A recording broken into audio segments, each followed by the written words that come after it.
Hello mga ka-e-bike natin. Ito, merong pumunta dito at ito ay papagawa nila. Ang sakit nitong e-bike na to, ayaw mag-reverse.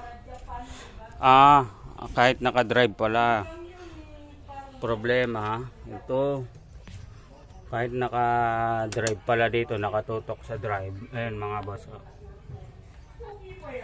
Ito, di drive yan. Ibig sabihin forward drive. Para sa mga sasakyan, ito neutral, hindi ka tatakbo pag naka-neutral. Ito reverse, yan. So nangyayari dito mga boss, mga ka-e-bike, kahit nakatutok siya sa drive, reverse ng reverse.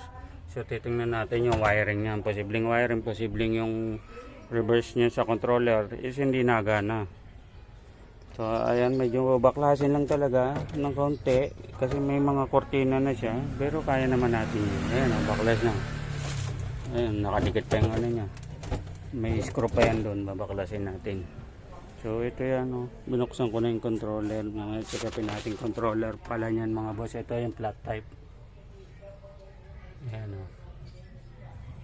ito po ay MC Golf na anong version ba to? Version 1. Hindi ako pamilyar sa mga version ng e-bikes ng AMC. And wow. Ayan, version 1 yata ito, version 2. Ayan po. Ang ganda ng cover niya, no?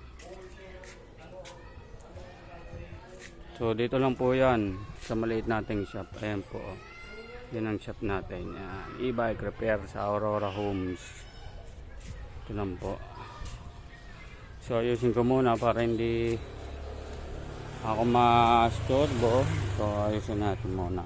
Medyo wala kasi tayong lagay ng cellphone. Stop ko muna to. Mamaya papatakbay na natin yan. Check up muna tayo ng wiring. Okay? Bye bye. Happy Sunday.